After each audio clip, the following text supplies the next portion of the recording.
orang yang mati, apalagi orang fasik, orang kafir itu didhawuhi pangeran ini.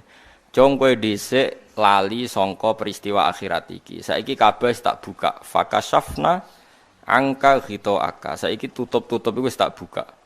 Fabasaruka mongko te peninggal sira al-yauma ing dalem iki dina hadidun dadi cerdas, dadi tajem.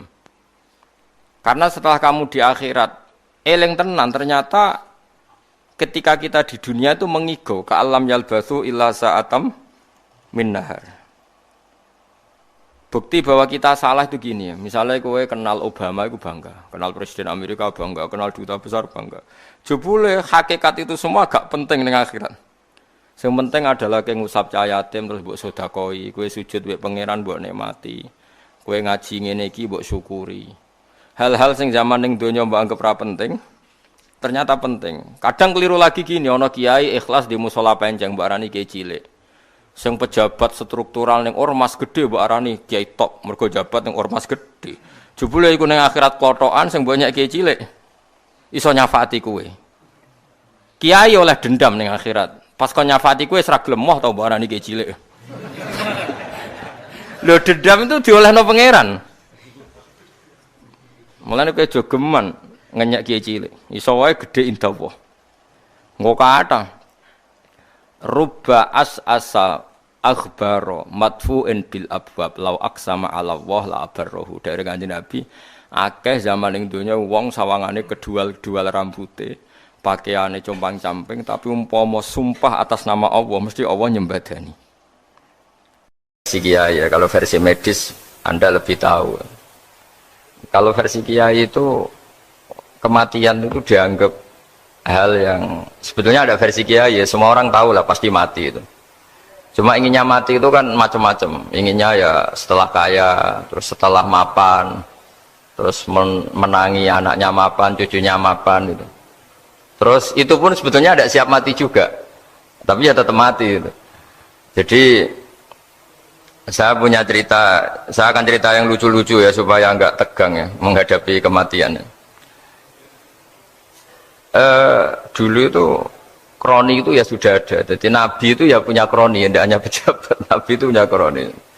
Nabi Sulaiman itu bisa terbang. Ya mulai dulu manfaatkan angin. Jadi angin itu mulai dulu memang luar biasa. Dimanfaatkan orang sekarang mulai tenaga angin, pakai rem angin, mulai dulu angin itu luar biasa. Nah itu teman dekatnya Nabi Sulaiman tuh ya agak sopan tuh bilang gini, itu Pak Nabi itu kalau nanti ada malaikat Israel saya pinjam anginnya supaya tidak bisa ngejar saya katanya. Jadi mulai dulu tidak hanya pejabat, Nabi pun ya punya teman yang agak-agak gimana itu. Suatu saat malaikat Israel disuruh nyabut orang, misalnya namanya siapa lah, nanti saya sebut ada yang tepaan sama nanti tersinggung ya semuanya siapa gitu. Yang jelas namanya ada Agus tidak Bambang karena bahasa Arab itu orang ini cabut di India gitu. Nabi Sulaiman kira-kira ya di Palestina kira-kira gitu. Si orang ini ternyata di dekat Nabi Sulaiman. Nah karena Nabi itu kan orang hebat lah, sehingga malaikat ya kadang silaturahim ke para nabi. Israel sendiri ya kadang-kadang silaturahim ke para nabi. Silaturahim yang paling nggak disukai ya silaturahimnya malaikat Israel. Datang ke Nabi Sulaiman, sebenarnya niatnya silaturahim. Ternyata ketemu orang itu, kaget malaikatnya. Waduh ini gimana ini? Kok saya disuruh nyabut di India, kok orangnya di Palestina? Nabi Sulaiman kira-kira di kawasan Palestina, di wilayah yang katanya Israel itu. Karena Palestina kita tahu kan, menurut pemerintahan Israel itu wilayah Israel, menurut Palestina pemerintahan apa? Palestina. Tapi Indonesia alhamdulillah sampai sekarang itu nggak mau atau tidak punya hubungan diplomatik dengan apa? Israel. Sehingga kita harus mengistilahkan Palestina untuk warga Indonesia. Kaget malaikat ini katanya disuruh nyabut di India kok ada di sini. Nah si kroni ini, si orang yang itu melihat malaikat Israel, entah kenapa kok dia bisa melihat itu, mungkin punya kekuatan tertentu karena dekat Nabi. Kaget dia, malaikat melihat dia karena janggal ya, disuruh nyabut di India kok orangnya di Palestina. Si orang ini melihat malaikat juga takut. Malaikat itu punya hawa yang luar biasa. Akhirnya bilang ke Nabi Sulaiman, ya Nabi Allah, tolong pinjemin saya angin untuk saat ini juga saya bisa terbang ke India. Dipinjemin sama Nabi Sulaiman. Akhirnya orang itu sampai ke India. Dikira angin itu sudah segala-galanya sampai India. Terus malaikat senyum, seneng dia. Wah, ini sesuai protokol. Karena andai kan orang itu tetap di situ, malah malaikat gak berani ngambil karena prosedurnya harus ngambil di India. Jadi andai kan dia tetap diam di situ, sebenarnya malah gak masalah karena gak sesuai apa? Panduannya harus di. Karena dia terbang di India, malaikat itu nyusul ya terus diambil karena sesuai apa? Ya, sesuai perintah harus memang diambil di India. Nah, kemudian saya kan memang dipesenin untuk memperkuat apa ya, nakes, teman-teman semuanya lah pasien. Tapi saya cerita dimulai dari yang seperti ini saya sengaja karena memang ya hidup itu seperti inilah. Pasti kita semua akan mengalami kematian. Cuma inginnya kita ya hidup itu ya sehat ya, terus kalau mati itu ya tidak punya utang karena berat nanti utang. Saya tidak tahu fikihnya itu, kalau utang pribadi itu hisabnya berat, kalau utangnya lembaga itu gimana itu, dihitung salahnya direkturnya apa dihitung salah karyawan yang minta naik apa gaji. Saya tidak tahu, kayak utangnya Indonesia itu yang disalahkan itu menterinya apa presidennya apa yang selalu mengajukan gaji 13. Tidak tahu itu, karena di kitab tidak dibicarakan. Yang dibicarakan utang-utang apa? Pribadi ya. Kalau yang utang-utang lembaga negara itu nanti tak tanyakan malaikat auditornya ini gimana cara apa? Itu yang disalahkan menterinya, apa presidennya, apa direkturnya, apa pengajuan proposal itu. Nah, singkat cerita itu kalau ngadepin kematian atau sebenarnya yang ngadepi kehidupan juga kita ini, inna sholati wa nusuki wa mahyaya wa mamati lillahi rabbil alamin.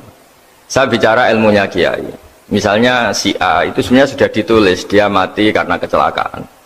Yang satu ditulis mati karena sepuh, karena tua itu. Yang satu mati karena tersedak, yang satu mati karena ngelindur, mungkin yang satu mati karena tenggelam. Sehingga sebetulnya andaikan kita melihat Loh Mahfud, kita ini ya naif. Saya berkali-kali ngaji bilang, kadang kita ini takutnya sampai tanggung takutnya dari motor ngelamun, gara-gara ngelamun gitu. Andaikan malaikat tuh suka bully, kawan gitu. Kamu catatannya kecelakaan kok yang kamu takuti apa? Covid. Tentang sejarah misalnya kita pernah hidup menanamkan kebencian sesama itu terus ke bawah. Anak cucu kita dikandani jogeman cocok wong iku musuh bapakmu, mbahmu itu. Sehingga anak cucu itu dendamnya diwariskan. Wong dendam kok dia apa? Wariskan. Termasuk utang itu. Ketika kita jabat ingin rumah sakit ini mewah, pikiran yang kok isdadi, aku selera semikir direktur berikutnya. Itu tidak tahu itu nanti hisapnya ke siapa. Saya ulang lagi ya. Maka dalam satu ayat dikatakan laqad kunta fi ghaflatin min hadza fakashafna anka ghita'aka fabasarukal yauma hadid. Manusia ketika di dunia itu dianggap tidur. Tidur itu dengan tanda kutip itu bodoh. Bodoh itu tidak tahu. Fakashafna anka ghita'aka, nanti setelah kamu mati itu pinter. Tapi ketika Anda pinter sudah meninggal, sudah tidak bisa memperbaiki kesalahan-kesalahan kita. Nah, kenapa kita dikatakan sekarang ini tidur? Karena kita ini sering menyaksikan sesuatu yang sebetulnya tidak ada hubungannya dengan kita. Tidak ada hubungannya dengan kebutuhan kita. Misalnya kita ngelamun, berkhayal, ingin hidup kaya raya, sejahtera, jabat, orang lain anak buah semua.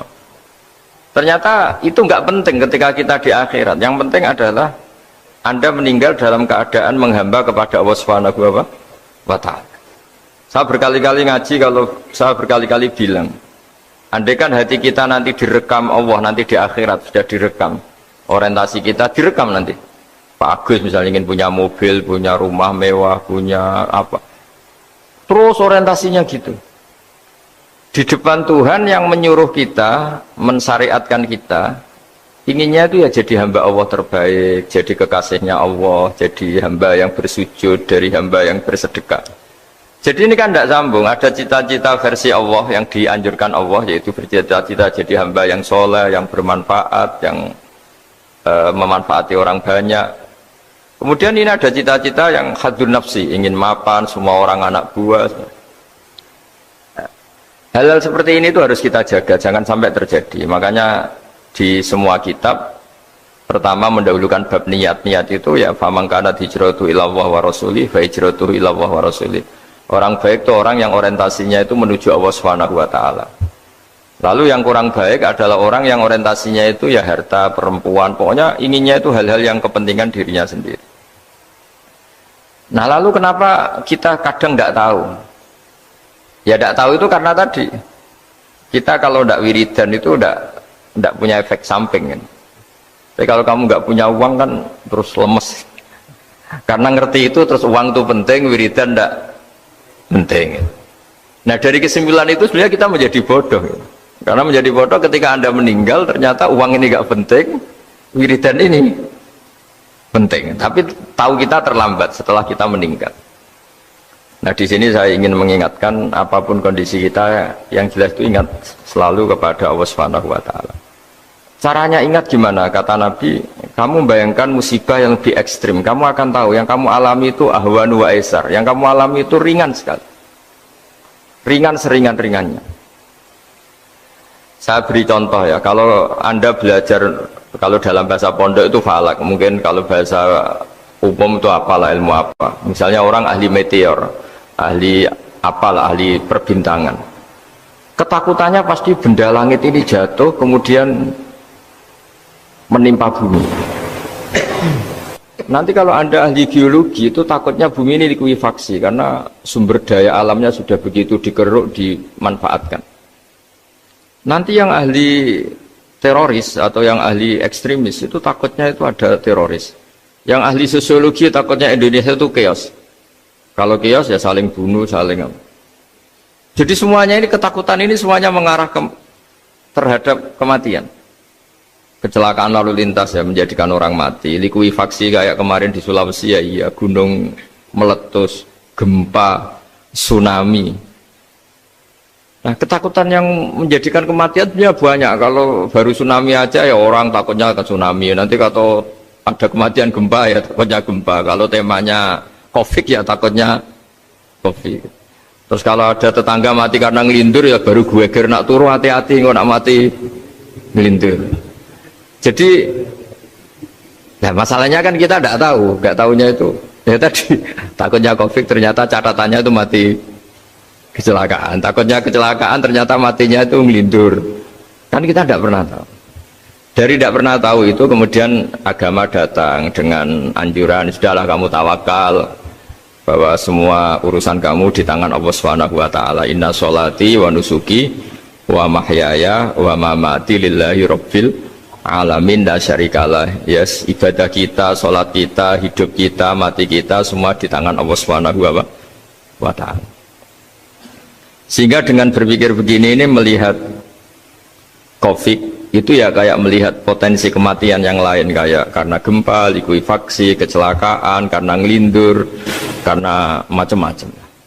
Kenapa saya membuat atau menyarankan ya supaya orang berpikir demikian, supaya bersyukur bahwa kita ini dihimpit, disekelilingi penyebab kematian tadi. Kalau kita ahli meteorologi mungkin takutnya itu asteroid jatuh, terus kemudian meteor jatuh yang nggak habis digesek oleh sistem alam, terus macam-macam. Yang ahli gempa juga takutnya gempa, yang ahli tsunami takutnya tsunami, yang ahli sosial takutnya Indonesia chaos, kemudian saling apa? Bunuh, saling apa, dan sebagainya, dan sebagainya. Nah dengan keadaan seperti ini kita ini baik sekali, bukan sekedar baik, baik sekali. Kita tidak mengalami chaos sosial, kita tidak mengalami likuifaksi, kita tidak mengalami benturan benda langit di bumi kita. Karena itu sekali terjadi bukan 1-2 lagi, tapi habis seluruh Indonesia, mungkin seluruh dunia. Nah di sini cara Allah membuat kita selalu bersyukur bahwa hal-hal itu tidak terjadi. Jadi ada sebuah ayat yang Allah selalu mengingatkan, Aamintum man fis sama ayakhsifa bikumul ardo fa idza hiya tamur. Kamu boleh sekali-kali berpikir bumi ini justru potensinya itu likuifaksi, potensinya itu hancur karena di bawah itu ada magma, ada apa minyak, ada macam-macam. Ini kan di bawah ini kan ngerongkong cara Jawa itu karena diambilin terus. Piro-piro diambil ya ini ya ono masih bisa dipakai. Belum sistem bumi sendiri wafil arti kita mutajawirat, bumi sendiri itu berupa lempengan-lempengan. Setiap saat itu potensinya geser, sekali geser ya jadi gempa itu. Terus belum benda langit yang potensinya juga jatuh, sekali jatuh ya habis kita. Jadi yang kita ini dikepung sekian potensi yang bisa menghancurkan kita. Tapi nyatanya mulai Nabi Adam sampai sekarang tuh ada kehidupan, ada khayal. Sing Joko yang kepengen payu rabi, mungkin sing wis payu rabi ya mbah kepengen mbah roh. Macam-macam lah. Tapi yang jelas itu wong dikepung kematian kok ya khayalnya masih tinggi gitu. Lah nggak pernah ngayal ya orang yang utang ditagih itu, gak kok berngayal. Soalnya wedine tanggal kredit itu. Tapi ini saya cerita supaya orang Indonesia itu ngerti lah bahwa yang ngepung kita itu tidak hanya Covid. Banyak. Makanya orang Arab itu kalau ngendikan itu wa malam yamut bisayfi mata bi khairihi ta'addadatil asbab wal maut wahidu. Karena orang Arab itu kan dulu Arab sebelum Islam itu kan satu kabilah nyerang kabilah yang lain. Wah itu kan harus butuh orang-orang tangguh karena dulu sistem rezekinya kayak sistem Indonesia dulu lah. Kerajaan ini nyerang ini supaya satu kerajaan punya eksistensi harus mengalahkan kerajaan yang lain. Bahkan cerita-cerita itu sama lah di Indonesia di mana-mana. Nah itu pemuda-pemuda yang gagah berani itu karena punya pegangan tadi. Wa man lam yamut bisayfi toh mata biwirihi. Kalau kamu tidak mati di medan perang ya tetap aja mati juga. Sehingga mereka kendel gitu kata cerita orang dulu. Ta'addadatil asbab wal maut wahidu. Sebab kematian bisa macam-macam, tapi kesimpulannya tetap saja namanya mati. Lalu Islam itu mengajarkan aksiru min dzikri hadhimil ladzat. Kamu harus banyak ingat mati. Tapi uniknya Islam itu menyuruh ingat mati itu disuruh justru semangat hidup. Karena kita butuh bekal itu. Jadi kalau kamu ingat mati itu jangan terus loyo, terus nunggu takdir mati itu enggak, malah disuruh semangat. Nah, tenaga medis semangat mengobati pasien, yang pasien juga semangat apa? Mensupport dirinya supaya punya keberanian hidup. Orang Jawa nunggoni anak, nunggoni putu. Kalau saya sebagai kiai ya nunggoni santri, nunggoni umat. Jadi ingat mati itu justru dengan cara mencintai hidup. Karena hidup ini adalah bekal kita untuk sanggup ketemu Allah Subhanahu wa taala. Kadang-kadang bekal itu mudah sekali. Ada orang nakal gara-gara minumin anjing yang baru haus, sama Allah dimaafkan. Ada orang yang pulang dari tempat kerjanya, ada duri di tengah jalan, disikirkan takut kena orang, diampuni Allah, akhirnya menjadi ahli apa? Surga. Ada orang yang kerja untuk orang tuanya, kemudian orang tuanya dicukupin menjadi ahli surga. Bahkan ada ahli surga itu ceritanya itu, tapi ini jangan dicoba. Ada orang sudah jelas niat nyon sewu, niat zina, sudah tinggal itu terus mikir dia. Saat itu takut Allah gak jadi, barokahnya gak jadi langsung dia jadi ahli surga. Sarannya gak jadi, tapi ya tidak usah dicoba. Itu kalau keterusan masalah. Jadi Islam itu menganjurkan ingat mati, tapi justru dengan cara mencintai kehidupan. Karena yang jadi referensi Allah nanti di akhirat adalah perilaku kita, amal kita zaman apa? Hidup. Jadi disuruh ingat mati, tapi justru dengan cara sangat mencintai apa? Kehidupan. Lalu yang dinamakan kehidupan itu apa?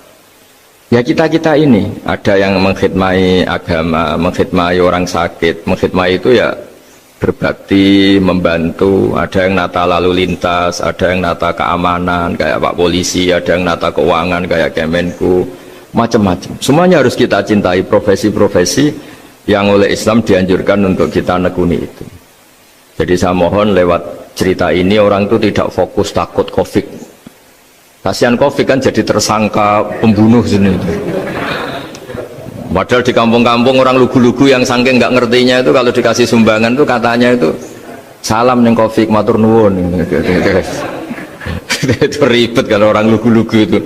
Dikira Covid itu satu makhluk atau manusia yang apa? Nyumbang itu. Jadi saya mohon semohon-mohonnya, seminta-mintanya, sampean harus ngitung nikmat lah. Dengan sistem meteor seperti itu di langit tidak jatuh ke kita, sistem bumi yang sudah ngerongkong gini tidak likuifaksi, terus di dunia ini banyak kimia, banyak racun, itu kalau misalnya meledak kemudian dibawa angin mungkin matinya lebih massal. Ternyata semua itu nggak terjadi. Artinya nikmat yang sekarang kita dapatkan, kita nikmati sekarang itu jauh lebih besar ketimbang ketakutan kita. Nah, ini Islam selalu menganjurkan fadzkuru ala Allah la'allakum tuflihun. Selalu ingat sisi-sisi nikmatnya Allah. Kamu jangan hanya sisi wah kita dikepung Covid, kita punya istri judes, punya anak nggak nurut, punya atasan sadis, punya anak buah nggak loyal. Kalau gitu terus ya kamu nggak berani hidup. Yang diingat masalah terus. Itu salah, hidup seperti itu salah menurut Islam. Yang Islam menganjurkan fadzkuru ala Allah, kamu ingat sisi-sisi nikmatnya Allah, bukan sisi-sisi kita hidup itu diuji. Saya punya sekian cerita ulama-ulama yang unik, yang punya nasihat itu. Jadi ada orang kaya raya dulu temannya banyak, anak buahnya banyak. Suatu saat dia miskin terus gak ada yang berkunjung. Terus dia ngeluh, curhat ke ulama itu. Ketika saya kaya yang berkunjung banyak, ketika saya miskin kok nggak ada yang berkunjung, kurang ajar betul teman-teman saya. Terus kata kiai itu lucu kalau yang ada nih, ya bagus gitu dong ketika anda miskin tidak ada yang berkunjung. Loh kok bisa? Ya misalnya kamu sekarang jadi buruhnya orang, pas disuruh-suruh dibentak-bentak, terus teman kamu udah datang, malah kamu jadi tontonan toh. Mendingan nggak ada datang, jadi kamu ketika buruh orang nggak malu karena teman-teman kamu sudah tidak datang. Ya alhamdulillah kalau gitu ya. Jadi dulu satu hal yang dia dulu nganggap problem, iya kan, kalau kamu misalnya dulu kaya, temannya banyak, jabat, terus yang takut banyak, ketika sudah miskin Yun Sawu jadi buruhnya orang, disuruh-suruh, terus teman kamu tetap do datang, siap nggak ada? Siap datang apa siap tidak datang? Lebih siap tidak datang sebetulnya kan, karena nggak jadi tonton. Akhirnya dia sadar. Ya gitu, kalau dikeluhin istri saya ini judes, ya sering marahin gini-gini. Ya bagus dong marahin kamu, kalau marahin tetangga malah masalah. Coba kamu punya istri kalau marah marahin orang lain, pusing enggak? Mendingan marahin. Jadi pokoknya dilatih terus. Lama-lama dia bersyukur. Nah termasuk cara kita melihat kehidupan. Ada doa Rasulullah SAW yang luar biasa, ya Allah jadikan kehidupan ini sebagai penambahan saya untuk berbuat baik. Wal mauta rohatan li min kulli syarrin, kalau saya engkau takdir mati ya anggap mawon ini mati itu berakhirnya semua potensi keburukan saya. Orang itu kan potensinya dua, buruk betul atau potensi buruk. Mungkin sekarang kita tidak korupsi, tapi saja suatu saat kita korupsi. Mungkin sekarang kita tidak salah, suatu saat potensi salah. Dan mati itu mengakhiri itu semua. Makanya saya berkali-kali cerita kalau ngaji, kalau orang-orang alim NU itu kalau ada bajingan mati tetap dia seksa ini baik ya. Itu tetangganya nggak mau semua. Wong bajingan udarani baik, tapi kiainya ngotot harus disaksikan kalau ini baik. Akhirnya mereka bilang ya baik-baik, padahal di hati kiainya sudah tidak bisa garong lagi, tidak bajing lagi, ya baiklah gitu. Jadi sehingga orang-orang soleh itu melihat hidup itu ya biasa, melihat mati itu biasa, karena hidup adalah sarana kita menambah kebaikan dan mati adalah akhir dari segala keburukan kita atau potensi keburukan kita. Jadi Islam itu mengajarkan kita gimana menghadapi kehidupan, juga gimana menghadapi apa? Kematian. Jadi saya ulang lagi, itu ajaran-ajaran Islam yang luar biasa. Jadi ij'alil hayata ziyadatan li fi kulli khairin wal mauta rohatan li min kulli syarrin. Jadi hidup menambah kebaikan, kalau kita mati anggap saja mengakhiri semua buruk kita kalau kita sedang buruk atau potensi keburukan kita. Saya cerita ringan tapi supaya diingat-ingat. Jadi kalau kita yang nekuni, saya tadi kan sudah bilang, kita kiai yang nekuni ilmu itu, ya tadi kita agak fokus bicara Covid. Inna Allaha yumsikus samawati wal ardo antazula wala inzalata in amsakahuma min ahadim min ba'dih.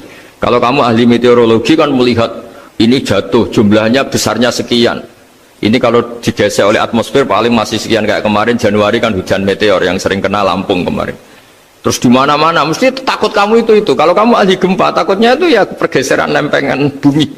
Kalau kamu ahli tsunami ya takutnya tsunami. Kalau ahli sosiologi ya takutnya chaos sosial ya, sama kamu medis ya takutnya penyakit yang menular, penyakit seperti ini. Oke, kita sekarang fokus menghadapi COVID dan kita selalu berharap supaya Indonesia terbebas dari apa? COVID dan musibah-musibah yang lain. Ya tadi, apa gunanya terbebas dari COVID tapi chaos sosial kayak apa terus kita.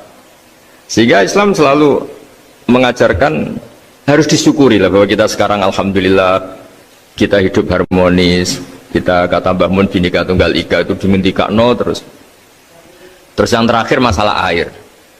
Air itu sumber kehidupan. Di antara Allah mengingatkan kita adalah Qul ara'aitum in asbaha ma'ukum ghoron famay ya'tikum bima imma'in. Bumi ini kan bawahnya ada magma, terus ada air. Normalnya air itu nggak ada. Secara teori itu normalnya air itu nggak ada karena bumi itu kan kalau ada air kan meresap. Sudah meresap bawahnya itu ada minyak, ada magma, harusnya air itu tersedot habis. Tapi orang saking angkuhnya, saking cueknya, ngira air itu malah potensinya itu abadi. Sebetulnya kalau menurut teori alam, air itu gampang hilang kan, diletakkan di bumi ya bumi itu meresap. Nanti bawahnya itu ada minyak, ada sebagian ada magma, ada macam-macam lah. Jadi potensi air itu harusnya nggak ada malah kalau melihat sistem itu. Tapi karena Allah saking rahmannya, air ini dijaga sedemikian rupa tetap ada. Kalau melihat sistemnya kan normalnya malah nggak ada. Makanya Allah selalu mengingatkan in asbaha ma'ukum ghoron. Suatu saat air yang kamu pakai yang jadi sumber kehidupan itu bisa saja tahu-tahu hilang, mungkin tersedot oleh panas bumi atau corong Jawa niku nyeresep entek atau gimana lah cara Allah menghilangkan. Famay ya'tikum bima imma'in. Lalu siapa yang bisa mendatangkan air itu lagi? Ini kata para hafid, ini yang kata guru-guru ya, termasuk yang dikatakan Pak Mukhtar ini. Nanti orang harus ngendikan menjawab Allahu Rabbul Alamin. Hanya Allah sendiri yang bisa mengatur air ini selalu ada. Itu Pak, kalau kamu pikir kan air kamu sokkan di bumi kan mesti langsung hilang, meresap ke bumi. Bumi ada bawahnya lagi, ada bawahnya lagi. Dan mungkin bukan yang paling bawah mungkin tomak, harusnya itu nggak ada. Tapi Allah saking sayangnya mengatur sistem, air itu ada dan tersedia. Tapi ketika orang terlalu cuek dan angkuh sampai lupa syukur tersedianya apa? Air itu Allah mengingatkan, disuruh bayangkan, kul ara'aitum, coba bayangkan kalau in asbaha ma'ukum ghoron. Tadi kan ada khataman ya, saya ikut terima kasih. Bayangkan kalau air suatu saat itu ghoron menjadi hilang. Fama ya'tikum bima imma'in. Jadi saya tidak bisa spesifik memberi nasihat tentang COVID karena ya tadi yang bisa membunuh kita ini banyak. Ya, tsunami ya bisa bunuh, gempa bisa bunuh, likuifaksi bisa bunuh, jatuhnya benda lain kita bisa bunuh. Takut tanggal utang kaget ya bisa bunuh. Macam-macam. Semacam-macam lah ngelindur ya. Kemarin mudik aja yang sebelum tertata rapi aja mudik aja berapa kemarin kalau ada apa mudik Lebaran yang tahun berapa, 3 tahun yang lalu apa 4 tahun yang lalu dulu. Jadi saya mohon ketakutan kita adalah yang hakikat adalah takut jadi hamba yang tidak baik. Itu yang harus jadi ketakutan sejati. Takut kita di mata Allah tidak jadi hamba yang baik sehingga kita jauh dari Allah Subhanahu wa ta'ala. Karena cita-cita terbesar kita dan cita-cita terbaik kita adalah jadi hamba yang diridhoi Allah Subhanahu wa ta'ala. Sebaliknya ketakutan kita sejati adalah takut su'ul khotimah, takut jadi hamba yang tidak baik. Kita inginnya adalah assalamu alaina wa ala ibadillahis sholihin. Yang berhak mendapat keselamatan dunia akhirat adalah orang-orang atau hamba-hamba yang soleh. Ya tadi untuk menjadi soleh itu gampang di Islam itu. Tenaga medis nolong pasien ya ibadah, pasien husnudzon sama dokter ya ibadah, mengelola hidup, ingin hidup ya ibadah, anak ngurus istri, pokoknya anak yang ngurus keluarganya juga ibadah. Semuanya itu di Islam itu asal tidak maksiat itu dianggap apa? Ibadah. Dan untuk orang menjadi kekasihnya Allah kayak tadi, ada orang yang karena ngerawat hewan dijadikan walinya Allah, menghilangkan duri atau pengganggu di jalan jadi kekasih Allah. Itu cerita-cerita itu semuanya ringan. Bahkan tadi ada yang cerita sekedar ingin maksiat dan tidak jadi. Dalam Islam itu kan gitu, orang yang merencanakan maksiat kemudian tidak jadi, itu ditulis pahala. Jadi gampang sekali untuk menjadi orang soleh dalam Islam. Kalau tidak bisa itu semua, kata Nabi, takufus syarroka anin nas fa inna sodaqatun minka ala nafsik. Kalau tidak bisa berbuat baik sama orang lain, yang penting tidak mengganggu orang lain. Terus kan enak turu ning omah ngelamun bengak-bengok dhewe aja banter-banter, tapi nak bengok-bengok banter-banter kan ganggu tangga. Itu asal tidak ganggu orang lain. Takufus syarroka anin nas. Kamu jangan sampai efek buruk kamu berakibat pada orang lain. Itu juga fa inna shadaqatun minka ala nafsik, itu ya bagian dari sedekah kamu. Taruh saja misalnya kalau secara ilmu medis, misalnya kita ini kok dinyatakan positif COVID, secara ilmu medis nggak boleh ketemu orang lain, terus kamu diisolasi. Kamu niatin ketika diisolasi itu tidak menularkan bahaya kepada orang lain, itu juga ibadah. Jadi ibadah itu gampang sekali, mudah sekali. Karena agama ini yuridu wa bikumul yusra wala yuridu bikumul usra. Agama ini mudah, bukan sulit. Ya, mohon maaf tadi saya nggak bisa datang yang jam 11 karena saya tadi malam hormat di Jogja, acara 7 harinya Kiai Jatabek, tadi pagi baru datang. Tapi saya mohon pokoknya yang seneng ya, hidup itu yang seneng, diberi kesempatan hidup sampai sekarang itu yang seneng. Jangan karena teman kamu meninggal terus seakan-akan ini teman saya meninggal, paling saya besok. Kok kamu tahu? Nyatanya besok hidup lagi, besoknya ya hidup lagi, sampai sekarang ya masih hidup. Karena roh ini tidak pernah mati. Roh ini ada masalah besar, dia ngadepi mungkar nangkir, ngadepi macam-macam karena dia hidup. Nah kemudian cerita yang kita ingkari adalah yang berlebihan, kayak cerita kejawen nak malam apa mulai terus neng kamare dikai rokok, mergo zaman ning donya seneng rokok. Rokok wis kaleng cung, wis dirumbuk di rokok mbahmu. Ono kadang dikai gemblong jare senengane bae, bareng cokot tikus jare bae wis mulai. Lah itu yang kalau itu gak trimo bid'ah Kang, iku ngawur tenan iku. Daerah-daerah tertentu nggih ke atas sing ngoten niku. Lah nek senenganem dhuwit yo dikai dhuwit nek kamar. Agar dhuwit ilang jare wis dijuk bae. Lah nek iku mboten enten sanate. Makanya roh itu nggak pernah selesai didiskusikan ulama. Ya terus ketika para ulama tafsir, ketika para ulama tafsir niku taruhan pertama lafat niku hakikat. Hakikat niku yo hakikat. Misalnya urip niku yo ambekan. Urip niku ambekan, mati niku mandek ambekane. Kita takoki misalnya tarifnya mati ku piye? Ora urip apa ora ambekan? Mboten jawab lho, ora sampean tak latih ilmu mantek. Sing darani mati niku cara ilmu mantek ya kok didul hayat, angger gak urip ya mati. Terus alamate mati ku. Nek cara medis iku misale napa jantungnya berhenti utawi detak napa jantung utawi napa niku berhenti. Kemudian agama ini ruang tenan nggih. Agama itu menyisakan satu fakta yang enggak terbantahkan oleh siapapun. Gini ku misalnya begini, sampean saya tanya, orang itu kalau mati itu karena apa? Rohnya dicabut kan? Rohnya dicabut, terus disebut mati. Lalu yang mati itu apa? Rohnya apa jasadnya? Jasadnya, karena roh itu maknanya kehidupan atau nyawa. Berarti nyawa itu udah bisa mati karena nyawa itu ada di tubuh kita, ketika diambil kita mati. Berarti roh kita sendiri udah ikut mati. Sehingga orang paling sekuler sekalipun itu akan berpendapat bahwa manusia itu kehidupannya tidak berakhir ketika mati, karena yang mati itu hanya jasad. Sebab itu zaman orang Yahudi, orang Nasrani, orang kafir Mekah pun mengakui kalau roh itu hidup dan itu yang bertanggung jawab. Makanya disebut wa yasalunaka anir ruh qolir ruhu min amri rabbi. Jadi niki penting kula aturaken. Sebab niku ya ora ono mati. Makanya kalau orang tasawuf ditanya, apa mati itu ada? Ya ndak ada. Mau petualangan pengalaman. Cara orang tasawuf fisik kita ini problem, gara-gara kita punya fisik kita jadi goblok.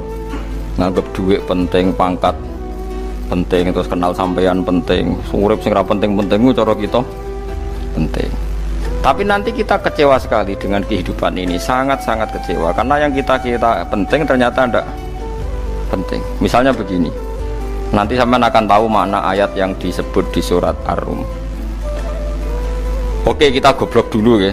Nggih, mengko latihan goblok sih, engko bar goblok terus pinter. Engko gobloknya gak masalah, sementing ini pokoknya latihan sih. Tak jamin ilmu saya ini benar dalam konteks ini. Misalnya orang benar terus ya tahu bener. Sampeyan tak bedheki ya, wong mati itu berarti dicabut rohnya, terus roh sendiri mati ndak? Ndak.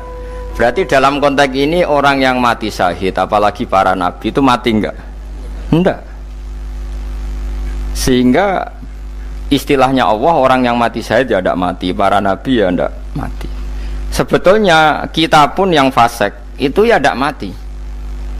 Cuma karena kita ini rohnya itu mungkin buruk, dikekang oleh malaikat, dipelindes, dipenjara sehingga gak iso berkeliaran. Beda nak para nabi iso jalan-jalan. Mulane masyhur kanjeng Nabi ngendikan ketika beliau mau kabundut itu, sahabat mau nangis, jare Nabi malah dawuhe ringan. Malah apik jong aku nak mati jare. Kok gitu ya Rasulullah? Masyhur itu hadisnya itu, hayati khairun lakum wa mamati ya khairul lakum. Aku mati ya apik, urip ya apik. Wa amma hayati fali asunna lakum as-sunnah. Aku nak urip akan mentradisikan satu sunnah yang bisa Anda tiru. Ya sunnah caranya sholat, sunnah caranya zakat, sunnah caranya berperadaban dengan istri, dengan tetangga, macam-macam. Sunnah di sini artinya bukan sunnah madzhab fikih yang wali ane wajib tadi, napa? Perilaku, napa? Perilaku. Terus nak kabudut ya Rasulullah.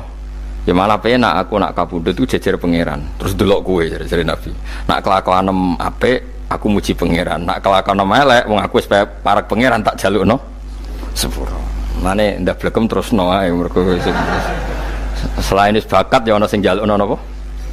Sepuro. Lah prop sakjane kowe lah ya urip. Kowe misale mati saiki lah ya urip, tapi kan gak duwe hak jalan-jalan. Berarti dulu malaikat terus wow panjang no, mulane sampai butuh nopo atakoh kubro apa nak cara mriki sing diwaca no kulhu pengakih apa no cara mriki boleh enggak cara mriki lho bida nak cara bahasa kitab iku atakoh cara mriki bida ben ra mlebu neraka apa ben mlebu swarga maksudnya ben ra mlebu neraka ta ben gak mlebu swarga. Lah wong jelas mlebu neraka kok wis divida. Berarti SPD banget nak mlebu neraka. Saking yakine nganti apa? Divida. Vida itu nak teng kitab-kitab niku madzhab Malik ya. Jadi sampean aja darani bid'ah sih. Memang dalam madzhab Imam Malik itu ada atakoh kubro. Atakoh itu merdekakno mayit utawi tiyang saking neraka. Itu dulu awal ijazahnya itu kalau enggak salah itu 12.000 kulhu. Terus di Indonesia malah meningkat jadi 100.000 ya. Oh itu bagus itu peningkatan itu. Saya mau coba nganti blengoran gegem itu. Nah sing anake jagungnya dihitung sitok-sitok, nah sing wong liya kerawu yes. Kula balik diundang ra tau teko perkara niku. Wes ketok ora meyakinkan kerawuk di. Nah, itu mungkin benar ya. Artinya mungkin benar itu kalau roh itu tidak meninggal berarti ya masih menerima doa kita, masih ada muasalah sambung dengan kita. Sehingga itu yang diceritakan Rasulullah SAW ketika Mi'raj. Rasulullah ketika Mi'raj itu di semua hadis sahih, seolah lagi di semua hadis sahih Nabi itu ketemu para nabi ndak? Ketemu. Karena bagi Allah nggak masalah. Ya masih punya sentimen. Ya layaknya orang hidup. Ya ono sentimen berhubung Nabi saudarane hasud. Ya duwe sentimen. Nabi Muhammad itu ketemu Nabi Idris, ketemu Nabi Adam, terus ketemu Nabi Musa, Nabi Isa, terus macam-macam. Nah, saya ketemu Nabi Nuh dalam semua sejarah. Mergo jare beda madhab jare dadi. Jare ulama ya lucu ngomong Nabi Muhammad kenapa ora ketemu Nabi Nuh jare beda madhab jare dadi enggak perlu. Karena Nabi Nuh iku madhabe nek ana wong fasik didongakno mati celaka mencit. Nah Nabi Muhammad ana fasik didongakno di sepuro. Berhubung beda madzhab maslahate ora ketemu jare ulama tapi. Maksudnya nebak-nebak ora kok iku dawuhe Kanjeng Nabi napa? Yang karuan dawuhe Nabi itu begini, sampean tak ceritani. Ketika Nabi Muhammad ketemu Nabi Musa, Nabi Ibrahim, terus yang mujma'ala ya Musa, Ibrahim, Idris, Isa, Adam. Niku nggak ada sentimen. Masyhur itu. Nabi Musa ketika Nabi Muhammad diwajibkan sholat 50 rakaat. Nabi Ibrahim diam, padahal ngliwati Ibrahim ya, Ibrahim paling tinggi di langit 6. Musa 5. Harusnya kan Ibrahim komen, tapi Ibrahim mboten komen. Ya wae bar munggah ke langit ya tenange Nabi Ibrahim. Kandhani sonopo wajibna salat 50 ya Nabi Ibrahim ya mantuk-mantuk. Ya cara Nabi Ibrahim pangeran ngutus wis dipikir dadi ora perlu dikomen. Nabi Musa komen. Dan itu melecehkan kita. Apa salat 50? Umatku sing bener wae ora kuat kok umatem. Seakan-akan kita ini lebih buruk ketimbang umat. Cara aku dadi Nabi Muhammad. Muhammad itu nabi yang meskipun afdhalul khalqi tapi kan junior ya ora bantah. Cara kula nabine tak bantah, beda umatku. Tapi Nabi Muhammad tuh gak seneng debat tuh karena punya akhlak ya. Cara nabine kuwe ngawur umatku coba padakno. Nabi Musa jelas ngendikan umatku ora kuat apa meneh umatem. Seakan-akan kan karena umat dia gak kuat, selainnya pasti lebih gak kuat. Padahal tidak juga. Mulane kula seneng kados saya Itali di Zainal Abidin, salat sedina 1000 rakaat. Berarti ben Nabi Musa ketok kelirune, jare sapa 50 rakaat ra kuat. Aku di umat Ali Zainal Abidin sedina 1000 rakaat. Kula nggih nate salat sedina 300 rakaat, pisanlah tahu. Paling kan ketemu Nabi Musa kula nate. Tapi ya mau tahu tok aja kon terus. Lho itu kiang-kiang kuno nak Ramadan cek kuat lho ya. Tarawih kan wis piro? 23 ya. Iku nak sing waras bengi cek tahajud piro? Enggak 23 tahajud standar piro to? 12 kok 2 amatir. Wah. Kowe wis gak murahan tenan Kang. Tahajud itu standare piro to? 13 Kang. 13 iku tahajude 12 witire sita utawa tahajude 10 witire 13. Kabeh riwayat itu 12 Kang. 12 witire sita berarti 13. Berarti 3 gas gawe 20 sik. 20 ambek 13 piro? 33 tambah 17 rakaat. Pinten? Mun 50 kan salat 5 waktu kan 17 rakaat. Engko ana sing rodok kiai kan qobliyah ba'diyah. Asal coba diasar lho. Wis nglangkai 50 sembrono ya Nabi Musa ngeklaim enak wae makanya. Tapi Nabi Muhammad nabi yang baik, dene ora mboten kok terus gak terima nggih semeneng ae napa. Itu namanya sentimen. Ya boleh Nabi sentimen boleh, Nabi juga manusia boleh punya sentimen. Akhirnya dituruti nganti 5 waktu ya, berarti kanten pinten 17 rakaat. Nah yang ada sentimen tuh begini, lalu Nabi Musa ku nangis. Nabi Muhammad semedon bisa nangis. Aku ya pangeran mayub kaya Musa sing nangis. Kowe nangis nok kowe apa? Ya Allah, saya itu tidak mengira ada hambamu yang setelah saya yang bisa naik kelas di atas saya. Dia tidak terima kelasnya dilewati. Makanya Nabi ya karena punya roh itu ada sentimen. Orang kaya kowe ana wali kutub ya ben kono wali-wali dhewe, penting aku oleh ngerokok oleh. Kita kan tidak punya sentimen. Itu tidak baik dalam kehidupan orang kok tidak punya sentimen. Makanya Nabi Musa itu terkenal, Nabi paling sering mensomasi Nabi Muhammad. Makanya dia ceritanya diulang-ulang di Quran karena dia paling banyak sentimennya. Oh sering gerutu deh. Tapi lucunya pangeran itu seneng mbek gerutune Nabi Musa dan itu nggak bisa ditiru, masyhur itu. Kan ketika dia gerutu terus gitu, mau ngomong sendiri gerutu, khiddah itu gerutu. Bahasa Arabnya khiddah omongan sing tajem sing gerutu. Nabi Muhammad tanya sama Jibril. Ya Jibril, kenapa Allah enggak tersinggung ketika Musa menggerutu terus? Jawab Jibril, huwa ya alamu khiddata. Pangeran wis apal mbek gayane dekne. Dadi ya dibarno. Dan itu tidak cerita Israiliyat, itu cerita-cerita yang masih di hadis sahih. Ini tidak cerita Israiliyat, cerita-cerita masih di hadis sahih. Makanya gerutu itu ya oleh. Brengkel ya oleh asal proporsional, brengkel ya oleh asal nopo proporsional. Yaiku siji syaratnya keyakin aku kekasih pangeran. Problemnya kan ora kekasih pangeran. Musa ku gak terimanan. Contoh paling masyhur itu tadi. Musa, kalau kamu sudah membebaskan Bani Israel dari kaum Jabbarin, kaum Kan'aniyin, ngene iku tiang-tiang budi. Kalau nanrang iku ora iso, pokoke bangsa Palestina, tapi aja arane Palestina wong Kan'aniyin, pokoke angel, pokoke Kan'aniyin aja. Gak usah diterjemah sensitif. Kamu tak kei Taurat. Bareng jare setelah kaum Kan'aniyin ditaklukkan Nabi Musa sowan ning Turisina. Turisina iku gununge niku mulai Yordan ngantos kawasan Mesir. Wis pol gedhe niku sinten Nabi Musa ngajak waqtara Musa qaumahu sab'ina rajulal limiqatina. 70 orang pilihan, ya cara kene santri pilihan, kiai pilihan dijak. Pokoke singkat cerita Nabi Musa mojok sebab piye umat umi piye pokoke terus nggawa Taurat. Umat sing 70 wong brengkel lan nu'minalaka hatta narawaha napa jahra. Kok enak sampean mojok dhewe terus muni ketemu pangeran. Kita ndak bisa percaya kalau enggak melihat Allah sendiri. Gentenan pangeran sing tersinggung, wong ora nabi kok kecangkeman njaluk kaya nabi, ora levele njaluk roh pangeran. Terus akhirnya disamber bledek mati pokoknya. Bareng mati Nabi Musa malah lucu. Ya Allah, tiang 70 tak jak kon dadi seksi. Nek jenengan mateni terus seksine sinten? Sepundi jenengan kudu diuripno. Akhirnya pangeran diuripno. Perkarane dikomplain Nabi Musa.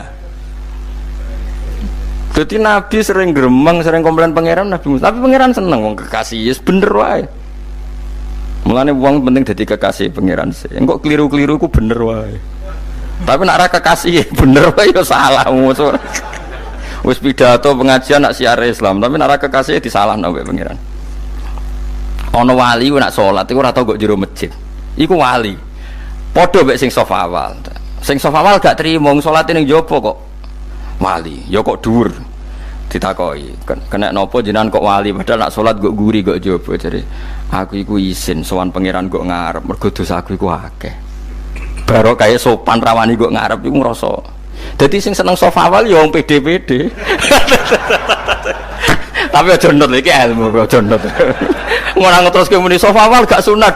Dari Gus Bah sesat kaya ngomong ngono. Sembrono. Maksudnya kabeh kok ana ilmune. Ngene kalau nak sholat gue gurih ya ana ilmune. Cuma mergo nak kok ngarep imame dredeg faktore iku. Dadi yo ana wali mergo salat kok gurih. Inni astaghfi minallah iki isin mbek pangeran. Nak aku sing atadan nasubidzunub aku iki urung bersih kok salat kok. Ngeten iki kula niku mbok arani ijazah, mbok arani misah ya misah saunimu. Pokoke iki pokoke aku ngomong secara hak. Kula niku ya kiai, bolak-balik kadang ana wong Gus kiai kadang dijajal disantet wong. Kula nu ape ndonga tolak sandet iku isin. Isin kula iku ngeten, perkarane ngene tok Gus Afif. Kula lho sampeyan anut kula ya oleh. Ora ya ora apa-apa wong. Ora mbok nutku ya ora patheken. Isin kula ngene. Dukun santet itu apa nyantet ku ora mantep ambek ilmune. Ya iku iso nyantet. Lah kowe ku hafal Quran kan kudu mantep mbek Qurane kok gak pede. Lha ngono barang batil mantep mbek batil, iki barang hak ora mantep mbek hak. Mulane cara Nabi Ibrahim lha kowe kok ngancam aku ambek berhala, berhala la taduru wala lanfa. Dan mulane dekne Ibrahim iskal. Fakaifa akhafu ma asyraktum wala takhafuna. Lah padha-padha kuwatir ya kuwatir kowe. Pantese malaikat Israil watuk nyekik tukang santet lha apa nyekik hafid. Mestine iku kan lah iya barang wong nyantet itu kan barang batil. Mantep mbek ilmu. Kowe hafid ora mantep mbek ilmu. Ngono cara aku isin.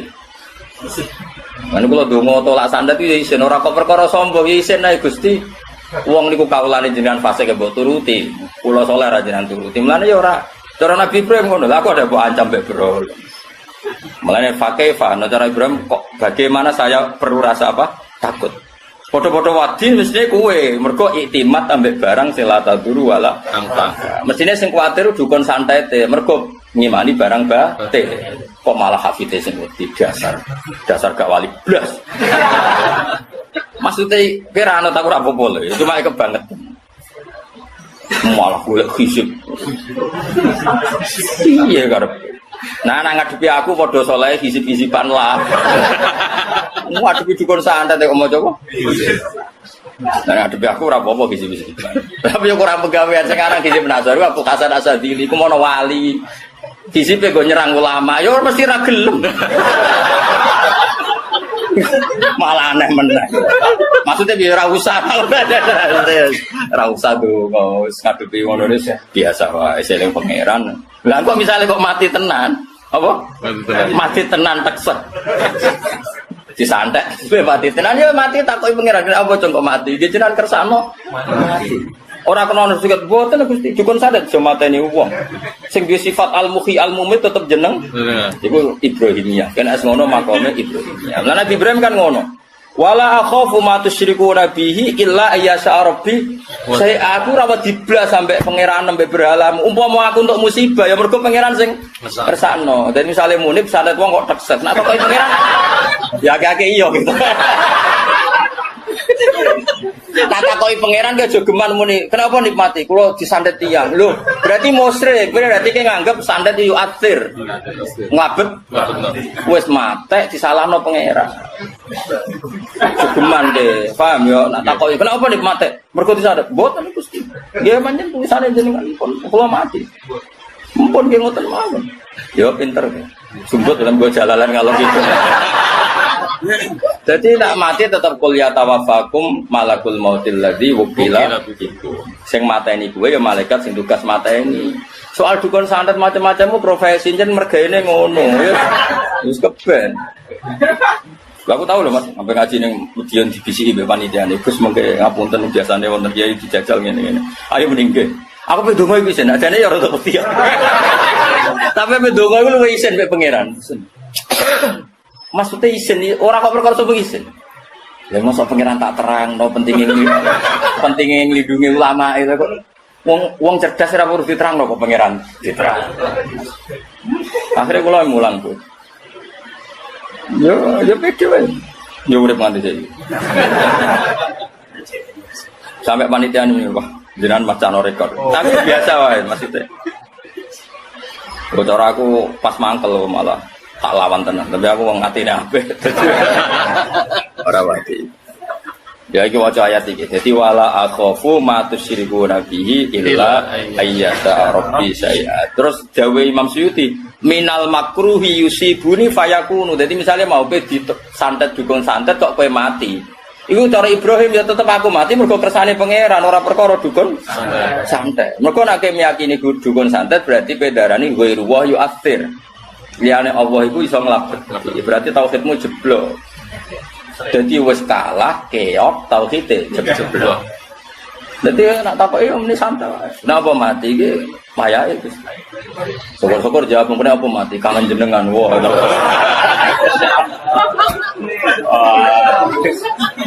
Bapak malaikat pikir paling tenane.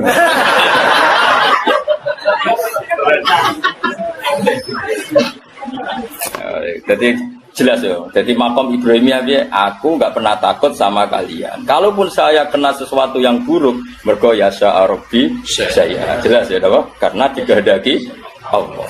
Enak dong ngaji yo. Yo clear yo. Yo clear yo.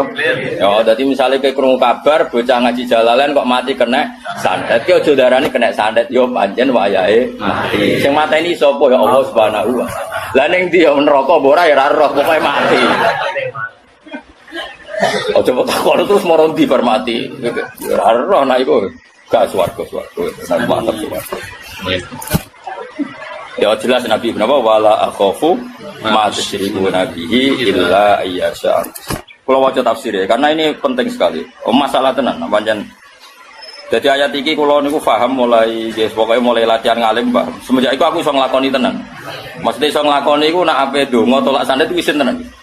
Kulo duwe donga wakil itu, bisa nasor duwe ya. Macam-macam mbek aku. Tak waca brewamu ilang.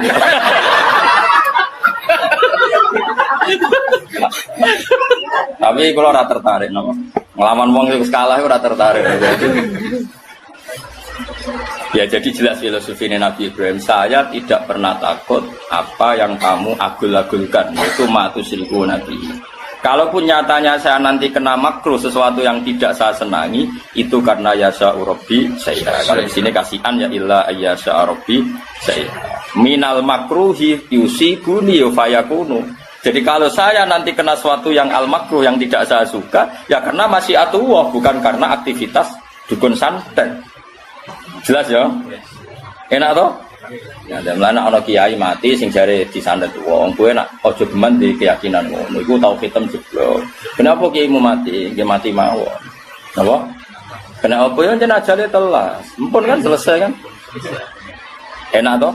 Jadi Nabi Ibrahim warning, aku ora ngarah kena musibah sebab aku ngelecehno Tuhan-Tuhan kamu yaitu berhala. Kalaupun musibah itu terjadi ya karena kehendak Allah. Kenapa Ibrahim perlu memaklumatkan itu? Kalau beliau tidak memaklumatkan ketika kena musibah, tetap ditafsirkan karena kualat ngritik berhala. Makanya seorang ulama harus memaklumatkan diri. Mulane tak umumno saiki. Suatu saat nak muni mati ya pancen kersane Allah. Ora kok perkara kena dikon saya. Ibrahim yang ngono, kan diancam kowe nak ora nyembah aku berhala, engko kowe kena elek, kena musibah. Terus Ibrahim gak ngarah saya kena musibah karena faktor berhala. Kalau saya nyatanya kena musibah ya mergo illa ayyasa'arabi syai'a karena masih aku. Jelas ya? Iya. Jadi bojomu ya omongi, aku iku asline semlarat. Jok rabi kuwe tambah. Tapi asline melarat kuwi ku asli, ora kok jok kentuk kowe kudu kok terangno. Ben suatu saat melarat iku ora ono sing disalahno. Jelas ya. Kaya kowe ngene iki ana asli melarat. Ora kok perkara ngaji jalan ora barokah. Ya wis pancen asline wis. Dadi apa-apa kudu dikonfirmasi ben apa? Jelas. Ya jelas ya. Pak bodoh iki ora salah gurune. Ngono kok aku jute ngaji juga tetep bodoh. Bodoh iki wis asli. Langi-langi barang asli, wah angel.